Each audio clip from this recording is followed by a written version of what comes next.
চলুন ফিরে যাই আমাদের আজকের অতিথি ঢাকা বিশ্ববিদ্যালয় অ্যালামনাই অ্যাসোসিয়েশনের সাবেক মহাসচিব ও সভাপতি রকিবউদ্দিন আহমেদের কাছে ফিরে এলাম আপনার কাছে। শুরুতেই যে বলছিলাম আজ ঢাকা বিশ্ববিদ্যালয়ের ১০৪তম প্রতিষ্ঠা বার্ষিকী, আপনাকে আবারও শুভেচ্ছা জানাই।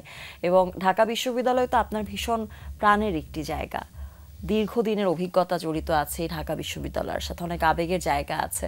শুরুতেই জানতে চাই স্যার, আজকে ১০৪তম প্রতিষ্ঠা বার্ষিকীতে এসে সবার আগে আপনার কোন বিষয়টি মনে পড়ছে ঢাকা বিশ্ববিদ্যালয়ের? ঢাকা বিশ্ববিদ্যালয় এমনি একটি প্রতিষ্ঠান আমার জীবনে, আমাদের জীবনে, সকলের জীবনে, যে প্রত্যেকেই তাদের শ্বাস প্রশ্বাস অনুভূতিতে প্রতিটি মুহূর্ত ঢাকা বিশ্ববিদ্যালয়ের স্মৃতি। ঢাকা বিশ্ববিদ্যালয় ভালো থাকলে আমাদের মনে আলোকিত হয়, ঢাকা বিশ্ববিদ্যালয়ে যদি কোনো রকমের অসুবিধা হয় আমরা ব্যথিত হই। সে কারণে আমরা আজকে দেশে বিদেশে অগণিত ঢাকা বিশ্ববিদ্যালয়ের অ্যালামনাই আমরা আছি এবং আমি গর্ববোধ করি যে এই ঢাকা বিশ্ববিদ্যালয়ে আমি পড়াশোনা করেছি ৬০ দশকের প্রথম দিকে এবং ৪ বছর ছিলাম ঢাকা বিশ্ববিদ্যালয়ে। তৎপরিবর্তিতে আমার ঢাকা বিশ্ববিদ্যালয়ের সঙ্গে কোনো সরাসরি সম্পর্ক ছিল না। আমার নিজের ক্যারিয়ার, চাকরি জীবন এবং অন্যান্য জীবন নিয়ে দেশে বিদেশে ব্যস্ত ছিলাম। কিন্তু ঢাকা বিশ্ববিদ্যালয়ের সঙ্গে আবার আমি ওতপ্রোতভাবে জড়িত হই ২০০৩ সালে এবং ২০০৪ সালে আমি ঢাকা ইউনিভার্সিটি অ্যালামনাই অ্যাসোসিয়েশনের মহাসচিব পদে নির্বাচিত হই। এরপরে আমরা দেখতে দেখতে অনেকগুলো বছর কেটে গেল। এরপরে আমি ঢাকা ইউনিভার্সিটি অ্যালামনাই অ্যাসোসিয়েশনের সভাপতিও ছিলাম এবং অনেক স্মৃতি, অনেক উন্নয়ন, অনেক বিজড়িত বিভিন্ন কর্মকাণ্ডের সঙ্গে সরাসরি জড়িত ছিলাম। এবং আমার আজকে ভালো লাগে বাংলা ভিশনে আজকে যে অনুষ্ঠানটি আমি করছি এই প্রতিষ্ঠা বার্ষিকীর সকালে, এই প্রতিষ্ঠা বার্ষিকী অর্থাৎ এটা ১০০ বছর হওয়ার আগে প্রায় ৩ বছর বাংলা ভিশনে এখানে বসেই আমার উপস্থাপনায় সৌরভে গৌরবে ঢাকা বিশ্ববিদ্যালয় একটি অত্যন্ত জনপ্রিয় অনুষ্ঠান পরিচালনা করেছি, সৌরভে গৌরবে ঢাকা বিশ্ববিদ্যালয় শতবর্ষের পথে। এবং ওরই ধারাবাহিকতায় আমি বিগত ৩ বছরের অধিককাল ঢাকা বিশ্ববিদ্যালয়কে নিয়ে আমি ইউরোপ ভিত্তিক অত্যন্ত জনপ্রিয় একটি অনুষ্ঠান প্যারিসের জানালায় আমি দেশে বিদেশে প্রায় এ যাবৎ প্রায় ৩০০ অ্যালামনাই, সে ৯৯ বছর বয়স্কই হোক আর তরুণ হোক, মধ্যবয়স্কই হোক, মন্ত্রী হোক, রাষ্ট্রদূত হোক, ভাইস চ্যান্সেলর হোক, শিক্ষাবিদ হোক, লয়ার হোক, বিচারপতি হোক, প্রধান বিচারপতি হোক, এদের নিয়ে আমি আমার প্যারিসের জানালায় দীর্ঘদিন যাবৎ এই অনুষ্ঠান পরিচালনা করে আসছি। আজকে সকালবেলা ঢাকা বিশ্ববিদ্যালয় এর আগের ইতিহাসের ধারাবাহিকতায় তারা বিভিন্ন রং বেরং বর্ণাঢ্য অনুষ্ঠানের আয়োজন করেছে এবং এটা চলতে থাকবে।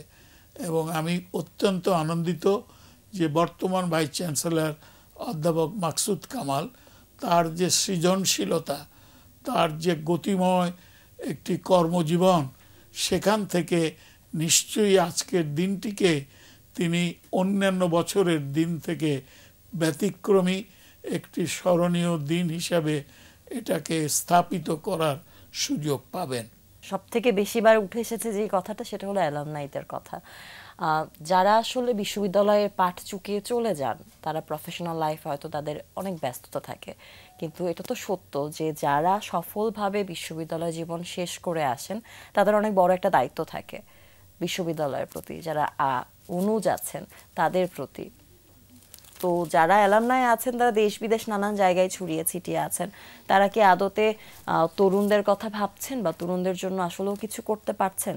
ঢাকা ইউনিভার্সিটি অ্যালামনাই অ্যাসোসিয়েশনে যখন একজন সদস্য হলো বা একজন অ্যালামনাই হলো, তখন তরুণ থেকে বড় কথা যে সে একজন বিশিষ্ট অ্যালামনাই এবং আমরা বলতে পারি এই অ্যালামনাই কারা, সেকালের এবং একালের, এবং সেকাল ও একালের মধ্যে যে একটা মেলবন্ধন, এইটা স্থাপন করার মূল দায়িত্ব হচ্ছে ঢাকা ইউনিভার্সিটি অ্যালামনাই অ্যাসোসিয়েশনের।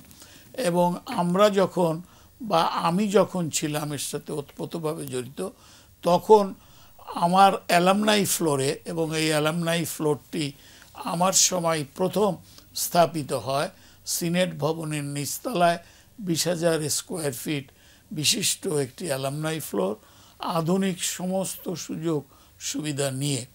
এবং সেইখানে অ্যালামনাই ফ্লোরের মধ্যে যখন কেউ ঢুকতো, সে রাজনীতিবিদই হোক, শিক্ষাবিদই হোক, তার পরিচয় সে ঢাকা বিশ্ববিদ্যালয়ের একজন অ্যালামনাই, এবং সেইভাবেই আমাদের সম্পর্ক ছিল।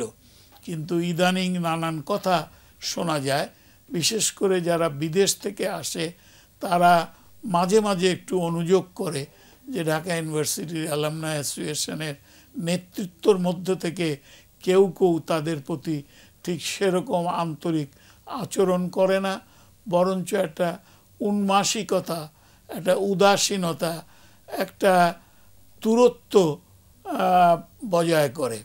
তবে সবাই যে তা না, যেমন আবার অনেকেই প্রশংসা করে থাকে মহাসচিব যিনি আছেন তার, যে তিনি খুবই আন্তরিকভাবে অ্যালামনাইদেরকে কাছে টেনে নেন। সকল বিতর্কের ঊর্ধ্বে প্রাণের ভীষণ কাছের যে জায়গা, সেটি হলো ঢাকা বিশ্ববিদ্যালয়, যেখানে আবেগ জড়িয়ে আছে, অনেক স্মৃতি কথা জড়িয়ে আছে। আজ ঢাকা বিশ্ববিদ্যালয় দিবসে আপনার কোনো পুরনো স্মৃতির কথা মনে পড়ছে যেটি আসলে তরুণদেরকে অনুপ্রাণিত করতে পারে? পুরনো স্মৃতি তো অনেক, এবং আমার ছাত্র জীবনের যে সমস্ত স্মৃতি, সেই স্মৃতিগুলো সব ছাপিয়ে দিয়েছে আমার প্রায় 13 বছরের ঢাকা ইউনিভার্সিটি অ্যালামনাই অ্যাসোসিয়েশনের সঙ্গে নিবিড়ভাবে সম্পৃক্ততা। এই যে যে একটা অভিজ্ঞতা, আমি যখন দায়িত্ব গ্রহণ করি তখন ছিল সদস্য সংখ্যা 800-র নিচে, কিন্তু আমি যখন ছেড়ে আসি 2016 সালে, তখন এর সংখ্যা দাঁড়িয়েছিল 10,000 ছুঁই ছুঁই।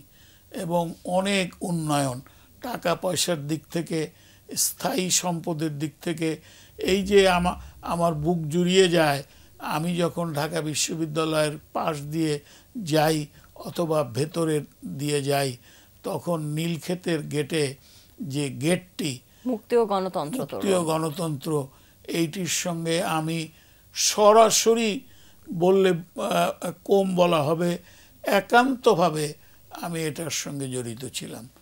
এইটার ফান্ড ক্রিয়েট করা, এটার স্পন্সর আনা, এইটা আর্কিটেক্টের মন মতো এটাকে নির্মাণ করা, এই সব কিছুর সঙ্গে আমি জড়িত ছিলাম।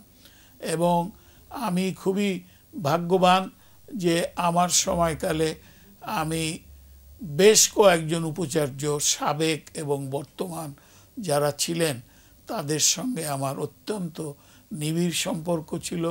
Professor Imajuddin Ahmed, professor Azad Chowdhury, professor S M A Faiz এবং আরেফিন সিদ্দিকী এবং আখতারুজ্জামান পরবর্তীকালে আসলো। এখন যিনি আছেন তার কথা তো বললাম, মাকসুদ কামাল। আমার কাছে মনে হয় তিনি অত্যন্ত গতিশীল এবং সৃজনশীল, একটা মন মানসিকতা সম্পন্ন একজন শিক্ষক। এবং এ কথা না বললেই নয়, সিনেট ভবনের নিচতলায় যে 20,000 স্কোয়ার ফিট আমরা পেয়েছিলাম, তার মূল অবদান ওই সময়কার কর্মরত উপাচার্য ডক্টর এস.এম.এ ফায়েজ, এবং তার ঋণ এবং তার যে আন্তরিকতা, তার যে কাজ করার যে তার একটা নিজস্ব ধরন, এটা আমি কোনোদিন ভুলতে পারবো না। এই স্মৃতিগুলোই আমি বললাম, তার কারণ ছাত্র জীবনের শিক্ষকরা তারা তো কেউ এখন জীবিত নাই।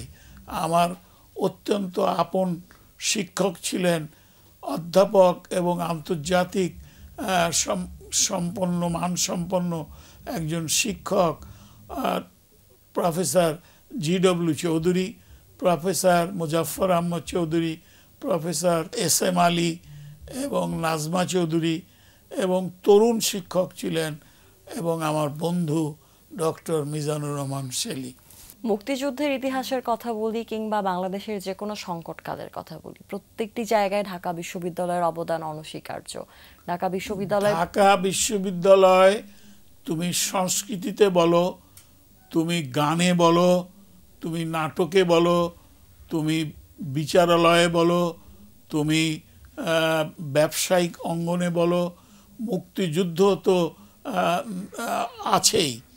এবং পৃথিবীতে এমন কোনো বিশ্ববিদ্যালয় নেই যে সেই বিশ্ববিদ্যালয়ের ছাত্রছাত্রীরা জীবন দিয়েছে এবং তাদের সেই আত্মাহুতির ফলস্বরূপ সেই দেশের সার্বভৌমত্ব এবং স্বাধীনতা পেয়েছে।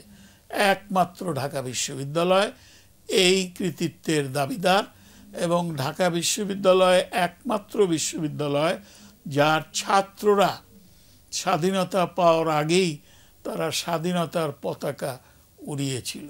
সেই যে 2016 সালে ঢাকা বিশ্ববিদ্যালয় অ্যালামনাই অ্যাসোসিয়েশন থেকে আপনি অবসর গ্রহণ করলেন, এরপরেও অনেকগুলো বছর কেটে গেছে। বর্তমান সময়ে স্যার আপনার কি মনে হয় ঢাকা বিশ্ববিদ্যালয় অ্যালামনাই অ্যাসোসিয়েশনের কোন কোন বিষয়ে বেশি ফোকাস করা দরকার? ঢাকা ইউনিভার্সিটি অ্যালামনাই অ্যাসোসিয়েশনের এখন যেটা করা উচিত সেটা হচ্ছে অ্যালামনাইদের সঙ্গে সম্পর্কটা আরও গাঢ় করতে হবে এবং ব্যক্তিকেন্দ্রিক হতে হবে। এটা এমন না যে আমি ওইখানকার নেতৃত্বে আছি বলে আমার সাধারণ অ্যালামনাই তার থেকে অপেক্ষাকৃত কম মূল্যবান। তার কারণ ঢাকা ইউনিভার্সিটি অ্যালামনাই অ্যাসোসিয়েশনে আমি যে বছর জড়িত ছিলাম প্রায় নিয়মিত, বিশেষ করে শনিবার রোববার ছুটির দিন আমার বিশিষ্ট অ্যালামনাইরা, এমনকি মাননীয় মন্ত্রীরা, বিচারপতিরা, প্রধান বিচারপতিরা এবং রাজনীতিবিদ যারা বিভিন্ন দলের, তারা এখানে আসতেন, চা খেতেন, কফি খেতেন, পুরো দিনের কথা বলতেন। এই জিনিসটাকে আবার ফিরিয়ে আনতে হবে। ঢাকা বিশ্ববিদ্যালয় অ্যালামনাই অ্যাসোসিয়েশনের একজন সাবেক মহাসচিব বা সভাপতি হিসেবে নয়, একজন ছাত্র হিসেবে আপনি ঢাকা বিশ্ববিদ্যালয়ে যখন পড়েছেন, স্বপ্নের বীজ তো সেদিনই বুনেছেন যখন প্রথম ঢাকা বিশ্ববিদ্যালয়ে পা রেখেছিলেন। সেই স্বপ্নীল চোখে থাকা তরুণ আর আজ এত দূরে আসা আপনি, দুজনের মধ্যে ঢাকা বিশ্ববিদ্যালয় নিয়ে আসলে স্বপ্নের জায়গা বা প্রাপ্তির জায়গা আসলে কি? আমি অনেক পেয়েছি। আমি যখন ঢাকা বিশ্ববিদ্যালয়ে ভর্তি হই, প্রথম আমার দেখা হয়েছিল শিক্ষকদের মধ্যে অধ্যাপক জিডব্লিউ চৌধুরী, যিনি অত্যন্ত উঁচু মানের একজন শিক্ষক ছিলেন এবং যার বই সেই সময় বিদেশের বিশ্ববিদ্যালয় পড়াতো এবং আমি তার সান্নিধ্য পেয়েছিলাম এবং তিনি যতদিন জীবিত ছিলেন ততদিন তার সান্নিধ্য আমি পেয়েছি। মুজাফফর আহমদ চৌধুরী এবং আমাদের সব থেকে জনপ্রিয় সেই জ্ঞান তাপস আমাদের আব্দুর রাজ্জাক সাহেব, তারও ব্যক্তিগত সাহচর্য আমি পেয়েছি। সেই স্মৃতি আর বর্তমান স্মৃতি তো এক হবে না। সুতরাং আগের যে প্রাপ্তি আর এখনকার যে প্রত্যাশা, এর মধ্যে তফাৎ আছে। প্রাপ্তি এবং প্রত্যাশার তফাৎ যাই থাকুক না কেন, ঢাকা বিশ্ববিদ্যালয় সে আগের যে ভালোবাসার জায়গা, যেই অনুভূতির জায়গাটা নিয়ে আমাদের হৃদয়ে জায়গা করেছিল, সেই জায়গাটি নিয়েই বোধহয় আজন্ম থেকে আমৃত্যু থেকে যাবে। প্রতিটি মুহূর্ত থেকে যাবে। অনেক অনেক ধন্যবাদ স্যার আজকের এই বিশেষ দিনে আমাদের সাথে এসে আমাদের আনন্দ আড্ডায় যুক্ত হবার জন্য। সবশেষে আমাদের দর্শকদের যদি কিছু বলার থাকে। ধন্যবাদ তোমাকেও এবং দর্শকদের প্রতি আমার যে অনুরোধ, সে অনুরোধটি হচ্ছে যে আপনারা সুখে থাকেন, শান্তিতে থাকেন এবং আজকের দিনে যে ঢাকা বিশ্ববিদ্যালয়ের প্রতিষ্ঠা বার্ষিকী শুরু হয়ে গেছে সকাল থেকে এবং এটা সারা দিন ব্যাপী চলবে, আপনারা আজকে আছেন তার কারণ ঢাকা বিশ্ববিদ্যালয় ছিল এবং এক সময় কোনো একজন ব্রিটিশ গভর্নর বলেছিল ঢাকা মানেই হচ্ছে ঢাকা বিশ্ববিদ্যালয়। সুতরাং সেই উক্তির সাথে তাল মিলিয়ে আমি বলতে চাই, বাংলাদেশি যে কোনো নাগরিক মানেই হচ্ছে ঢাকা বিশ্ববিদ্যালয়। তার কারণ ঢাকা বিশ্ববিদ্যালয় আপনাদের প্রতিটি ক্ষেত্রে ঢাকা বিশ্ববিদ্যালয়ের স্পর্শ আপনারা অনুভব করেন, আমরা অনুভব করি। খুদা হাফেজ। প্রিয় দর্শক, এতক্ষণ কথা হচ্ছিল অতিথির সাথে। এবার সময় হলো বিদায় নেবার। আমাদের অনুষ্ঠান সম্পর্কে আপনার যে কোনো মতামত পরামর্শ জানাতে লিখুন এই ঠিকানায়। প্রযোজক Din Protidin, Bangla vision, Noor tower, 110 Bir Uttam CR Dutta road, Dhaka 1205। Phone 96320303 থেকে 4। আমাদের ইমেল অ্যাড্রেস dinprotidin@banglavision.tv। ব্রিটিশ লেখক সিডনি স্মিথের একটি উক্তি বলে বিদায় নেব আজ। তিনি বলেছেন, বয়সের সঙ্গে সঙ্গে মানুষের মনের অনুভূতিরও পরিবর্তন হয়। প্রিয় দর্শক, সবাই ভালো থাকুন, সুস্থ সুন্দর থাকুন। আজ সারাটা দিন সবার জন্য শুভ ও কল্যাণময় হোক।